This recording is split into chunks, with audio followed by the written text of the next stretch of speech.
You have heard about the ancient Silk Road, which connected China via a long trade route to Europe.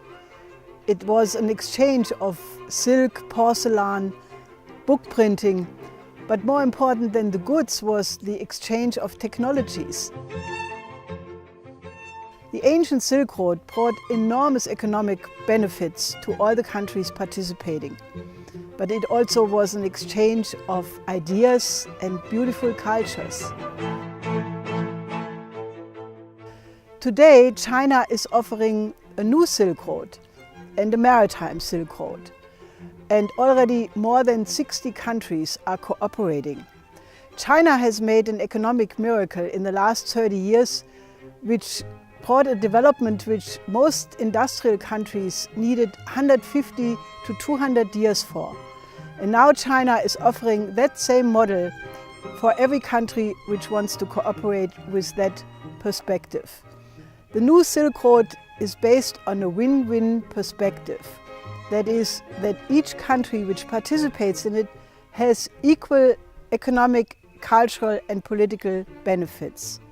It is a true idea to overcome geopolitics, that evil which caused 2 world wars in the 20th century. It offers the perspective of a true global development partnership, of all of mankind working together for the common aims of mankind. Now we have produced a 370-page study which is called The New Silk Road Becomes the World Land Bridge. Now that book you want to read. It exists already in English, in Chinese and in Arabic. And very soon it will be out in German, in Korean and many other languages to follow. Watch this video and you will get a glimpse how easy it is to change the world for the better.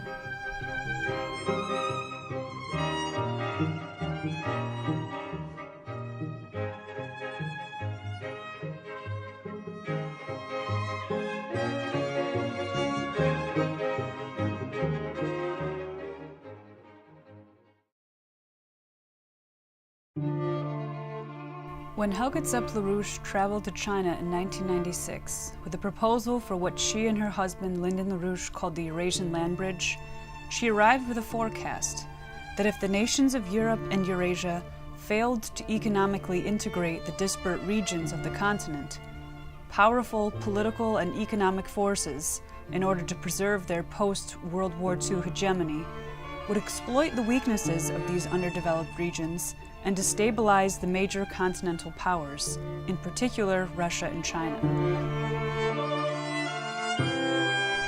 20 years later, in a world where systemic economic crises and proxy warfare have become the new normal, it is not hyperbole to say that we are, as a planet, at the end of that post-World War II paradigm. Now, a handful of world leaders are proposing a change of course, and in doing so are fundamentally challenging the underlying axioms which have shaped the last century of global economic policy. Is it in a nation's interest to be the global hegemon on the planet?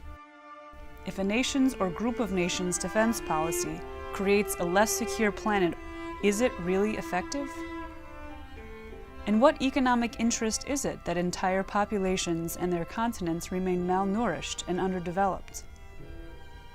Chinese President Xi Jinping's proposal for win-win cooperation on the One Belt, One Road initiative is an offer to change this paradigm, making an offer to all nations, friend and foe, to recognize that it is in each other's vital interests that every nation develop economically, culturally, and spiritually. And while the majority of the world's population has signaled their readiness to commit to a new win-win paradigm, the Chinese have no illusions about the implications of calling for a new global economic order. In the 3 years since Xi Jinping first announced the Eurasian Land Bridge Belt and Road Strategy at Nazarbayev University, China has made significant progress bringing European nations on board. However, while rebuilding these land and sea trade routes across Eurasia will dramatically improve the global economy, the initiative is not yet a global one. Significant geopolitical hurdles remain. For a true win-win global paradigm, the transatlantic region must recognize their inherent interests in this new economic order. But what will it take for these nations to see partners where it now only sees adversaries? Who in the West shares a vision of the common aims of mankind? Those answers and more can be found in the EIR Special Report, The New Silk Road Becomes the World Land Bridge. Let us take a tour of the World Land Bridge and see what a truly global win-win paradigm can look like. The 65 countries along the One Belt, One Road account for 63% of the world's population, a total of 4.4 billion people. But their output makes up only 29% of total world output. Similarly, China's GDP has exceeded half of the total GDP of all these One Belt, One Road countries, which means that if coordinated properly, the economic engine of the Chinese economy will unlock the potential lying underutilized along the One Belt, One Road route.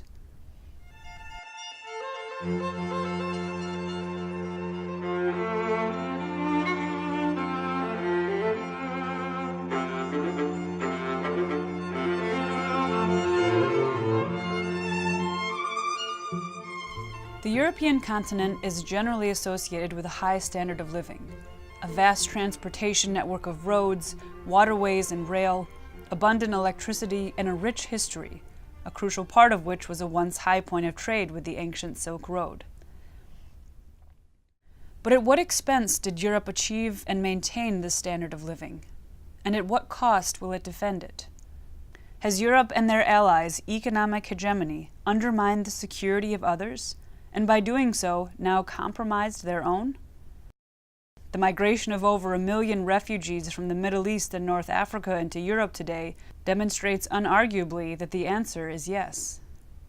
And while the conditions these refugees are fleeing are rapidly deteriorating, so too are the conditions in Europe.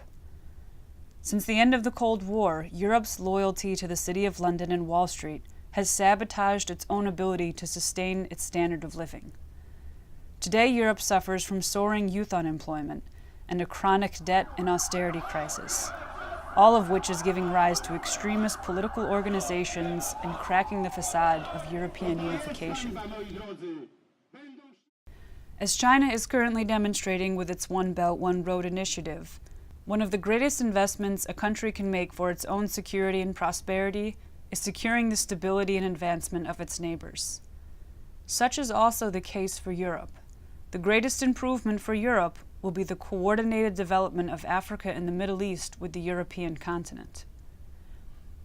Two key features of the World Land Bridge Europe-Africa integration are: one, an extensive plan to upgrade Greece and the Balkan countries with a network of transportation, power, and water routes, utilizing its geostrategic location in the Eastern Mediterranean to become an active gateway between Eurasia to the north and Africa and Southwest Asia to the south.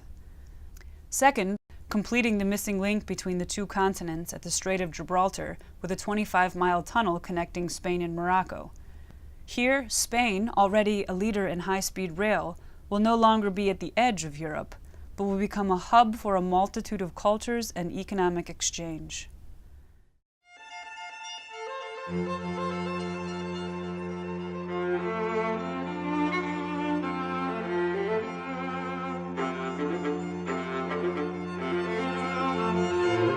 In this new paradigm, Africa requires allies, not NGOs. They want access to abundant, cheap electricity, not appropriate technology. In this new paradigm, Africa must be seen as the rich yet underutilized continent that it is, not a burden or a place to send aid, as many commonly think today. The vast potential of the continent can be unlocked with a few key projects. First, the Transaqua project. This project would divert 5% or 100,000 cubic meters of fresh water per year from the Congo River to Lake Chad. Refilling the lake will provide Central Africa hydropower, irrigation for agriculture, waterway transport, and will relieve the region's present landlocked condition. A second project, conceived over a century ago, is a dedicated rail line running from Dakar, Senegal on the Atlantic coast across the continent to Port Sudan on the Red Sea. The main line passes through Senegal, Mali, Niger, Chad, and Sudan, connecting the Indian and Pacific Oceans. In total, a 14,000-kilometer network of rail. And a third project, authored by Egyptian engineer Ayman Rashid, is the Africa Pass, featuring 2 development corridors which integrate the water and transportation potential of the continent.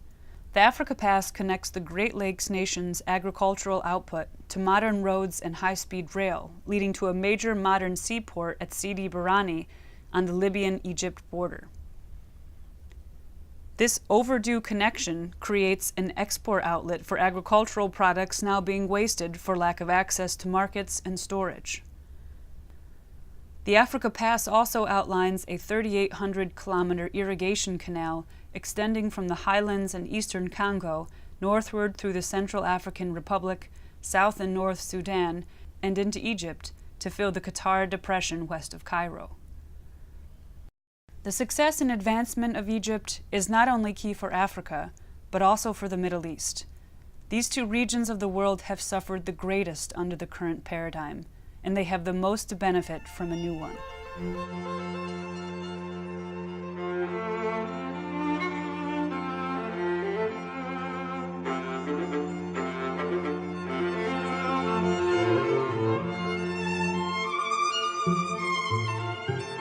All the advantages of this region has been turned into disadvantages because it has become the center of global conflict and proxy wars. Hussein Askari, a longtime collaborator of Lyndon and Helga LaRouche, translated the report into Arabic and traveled to Egypt for its debut in March of 2016. This is a unique area. There's no place on Earth which has the unique characteristics of the region in the zone. It's in between 3 continents. It has more than 2/3 of the world oil and gas reserves, but more importantly, it has more than 450 million people. Most of them are under the age of 30. So you have the whole future in front of them. One of the main routes of the New Silk Road passes through Central Asia and Iran, through Turkey and into Europe. Sub-branches of this route are already under consideration, including Iranian plans to extend rail eastward to Baghdad, then further along the Tigris and Euphrates rivers to Syria. The rail line along the Euphrates can be connected to the maritime Silk Road through the Persian Gulf and the port of Basra in southern Iraq, and northwest towards Deir ez-Zor, Raqqa, and the ancient trading city of Aleppo. This route, built in cooperation with Iraq, will be a big step toward regional integration and a development corridor between the Persian Gulf, the Arabian Sea, and Indian Ocean, with the Eastern Mediterranean and southern Europe. A rail connection to Tehran will also provide Syria access to the Caspian Sea region, intersecting the new Chabahar port project, a joint Iranian, Russian, Indian economic corridor from India by sea to the port of Chabar in Iran, northward by rail into Central Asia and onto Russia. The stabilization of this region of the planet will stabilize the world as a whole. From here, the potential integration with the world by land and sea is immense.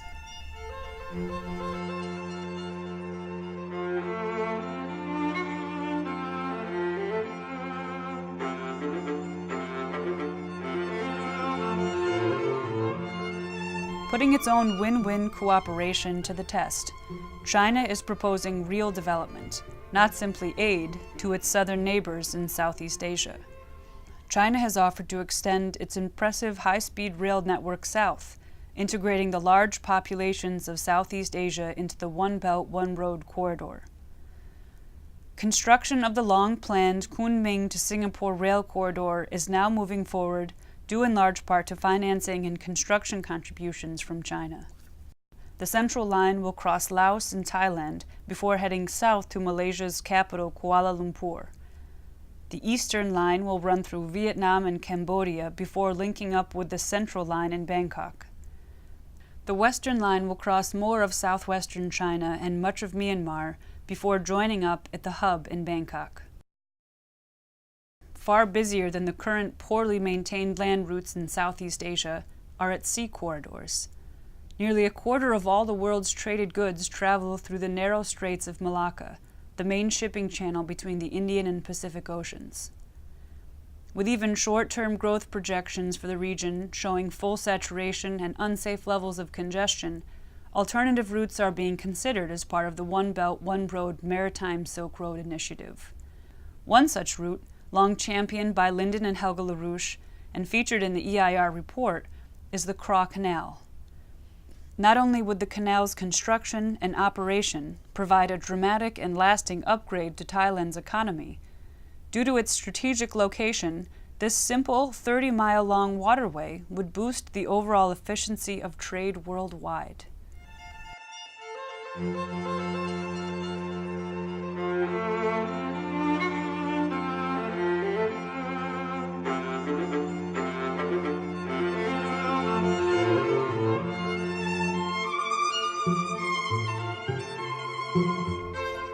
As part of the transatlantic, the United States is also associated with a high standard of living. However, the Wall Street-dominated post-World War II paradigm has taken its toll on the U.S. economy and its people. Scrapping its agro-industrial sector for financial and services industries with the promise that it would make for a more competitive economy, high-earning, skilled work was outsourced to cheaper markets abroad, which don't provide a living wage for its workers. This flawed version of globalization lowered the productivity of the Americas as a whole, increased the rate of poverty throughout the hemisphere, and invited billions of dollars of illicit money flows from the global drug trade, which to this day represent a significant portion of the cash on hand in the Western banking sector. However, even after the 2007-2008 crisis, when the bankruptcy of the transatlantic financial system could no longer be covered up and needed an emergency bailout, this is not just about Lehman Brothers. These problems are not limited to Wall Street or even Main Street. This is a crisis for the global economy. No serious structural reforms have been made to the Western financial establishment, putting the West and the rest of the world at risk of an even greater crisis. No wonder that in recent years, China, Russia, and other emerging economies have begun to create new international financial institutions based on a concept of win-win relations among nations and created to facilitate economic development and trade for all participants instead of preserving the hegemony of some. Instead of the exclusivity of U.S. trade agreements like the Trans-Pacific Partnership, China has extended an invitation to the U.S. and the rest of the Americas to join them in establishing a new era of global economic development. I stated very clearly to President Obama that China will be firmly committed to the path of peaceful development, and China will be firm in deepening reform and opening up the country wide. But can the U.S. envision a world where it is no longer the sole superpower and instead shares that responsibility with other nations? And will work hard to push forward the noble cause of peace and development for all mankind. The potential for U.S. participation in the New Silk Road program is immense. One key project featured in EIR's New Silk Road report is finally connecting the Eurasian continent with North America at the Bering Strait. A Bering Strait link provides the needed symmetry to make the One Belt, One Road strategy a global one, and would transform the two continents the same way the ancient Silk Road opened up Europe to Asia. Imagine boarding a magnetically levitated train in downtown Paris or Berlin, traveling 250 miles per hour across the steppes of Siberia, through a tunnel below the Bering Strait, emerging on the other side in Alaska on your way to Manhattan. Layered with the freight and passenger rail line running north-south from Alaska to the lower 48 states from Eurasia is the construction of the long-awaited North American Water and Power Alliance, an Apollo-era continental water management system that takes freshwater runoff from Alaska and Canada and diverts it southward for use in the arid southwest United States. And while the average American will tell you these projects are impossible, the average Chinese today is building them. In the last decade, China, comparable in size to the United States, has constructed over 11,000 miles of high-speed rail and seeks to triple that number by 2020. Similarly, China's Three Gorges Dam and South Water North projects are some of the greatest water infrastructure endeavors ever undertaken. In the new win-win paradigm, big infrastructure investment is the new normal, everywhere. Inspired by the Suez Canal project recently completed in Egypt and the promise of maritime integration with the new paradigm One Belt, One Road and BRICS nations, another project featured in the World Land Bridge Report is now underway. The Nicaraguan government has won an uphill battle to build a 173-mile interoceanic canal across its country, creating a passageway for some of the world's largest shipping vessels, which currently cannot pass through the Panama Canal. A revitalized North American water and rail system would be incomplete without integration into Central and South America. Plans for an east-west transcontinental rail line from Brazil to Peru are already underway with Chinese investment. In a global economic paradigm geared towards economic integration and development, South America could develop a continent-wide rail network for the 21st century. Still, there are many who say this vision is just a dream, that it's impossible. However, those nations where today's great powers are battling it out in geopolitical proxy wars, like Yemen and Syria, will tell you that it is the current paradigm which is impossible and cannot continue. Constructing the World Land Bridge would mean an economic and cultural renaissance for the planet, a new paradigm for mankind. The projects and key economic concepts laid out in this report are truly the blueprint from which leading governments around the world are working. The challenge now is bringing the United States back to its roots and transforming it into a powerful ally of this new economic order.